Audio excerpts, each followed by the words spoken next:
Hi all, I have another amazing game of pool Morphy to show you, and you might find this quite surprising. It looks well ahead of its time by both players. It was played in the Harrwitz Morphy match of 1858, played in Paris, France. We have d4 from Daniel Harrwitz. Now the Dutch defence was played by Paul Morphy. c4, e6, knight c3, knight f6, bishop g5, and the most popular move according to live book nowadays is what Paul Morphy played, which is bishop b4. So it looks a little bit of mixing between a Nimzowingen and the Dutch defence. But now we go into, I believe this is called the Clarendon Court variation. It's a variation I've played myself in rapid chess at least, and blitz. Very, very interesting. This c5, d5, and now black just responds with e5 here. e3, black castles, bishop d3, a very, very interesting position. d6, knight ge2, h6. So black actually gets the dark squared bishop. If white refuses to take here, the bishop looks as though it's going to be trapped. Let's just 100% check the variations here. This looks as though there's not enough compensation for white, so to lose that bishop there. So the bishop is given up, and that's kind of a trump card now that black's got this dark square bishop and white hasn't. But Paul Morphy here after a3 just gives it back up. Technically bishop a5 is possible, and maybe technically better in some respects. For example, castling, if we have a look at the flavour of these lines, I'm just giving some token moves for white here. It looks as though that dark square bishop, it might have a future later. It might come, for example, later to this diagonal. But anyway, it was given up here. Queen takes. And yeah, the position's about equal. Knight d7, b4, b6, f3. We see h5. Maybe at some point g4 could have been a potential threat. So bishop c2, bishop b7. The bishop goes here to try and get rid of this knight. In fact, Paul Morphy here didn't move the knight, so you might wonder why he didn't just move the knight. Let's have a quick look at this. I think positionally, maybe bishop c6. It doesn't matter about a dislocated pawn here, for example. I think it's going to be too tricky to handle. Well, it's a protected pass pawn anyway with b5. So yeah, it's not palatable. I mean, it's not particularly pleasant to allow bishop c6 here. This is a bit better for white. So we just have queen f7. So by force, white is transitioning to the knight versus bishop scenario, where the bishop for a moment it looks blocked in. B takes, and it looks as though here white is also playing on the queen side. With f4, he's fixing this pawn, e4. So it looks as though, hold on a sec, it looks as though there's a lot of pawns on the same colour as the bishop. You might think that's a little suspect.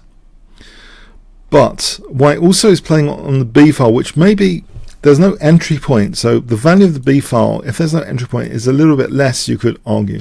Furthermore, c4 seems to be a target here, and it's actually white that seems to be on the defensive now after rook fc1, queen a4. White is actually on the defensive, and the bishop, although there's pawns on light squares, there's a great target here to compensate. So the bishop is actually in a good role here. And the knight is the one actually deprived a little bit from useful squares. We have knight g3. That knight is just kicked back. And now rook a b8. And so there's a threat now of rook takes b1. And then taking on c4. Knight d2. So the knight is in defensive role now.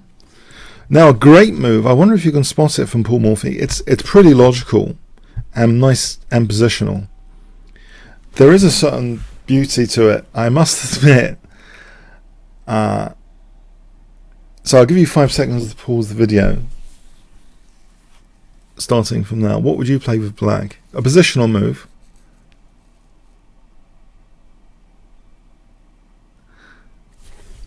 Okay, I find the move quite cute.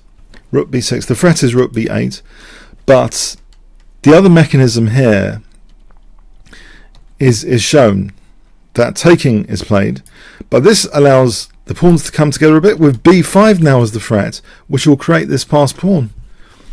And so we get a position now. White is in a grovelly state. He wants to trade queens. He's a bit on the grovelly side here, because b5 creating that passed pawn and not minding the potential infiltration of the knight has to be taken into account.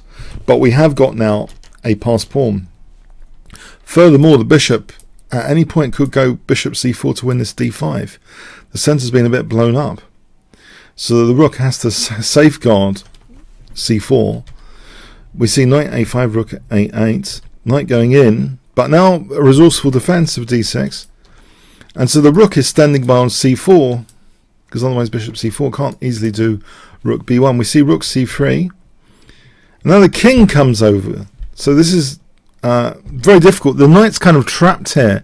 It does go to d8,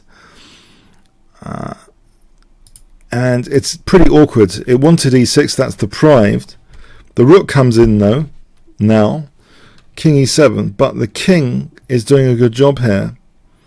Now with these pieces on the back row, now the c pawn is really dangerous. c4, king f2, the king's a bit too far away over there. c3, it's really dangerous, this pawn. The king makes a mad dash for it, but winning this pawn here, check. Maybe white was banking on his passed pawn, but in this position c2 is a very, very good move if you know the correct follow-up.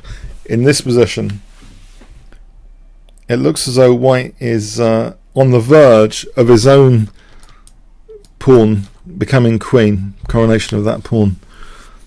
Black to play here. What would you play with black in this very critical position? So black to play, if I give you 5 seconds starting from now.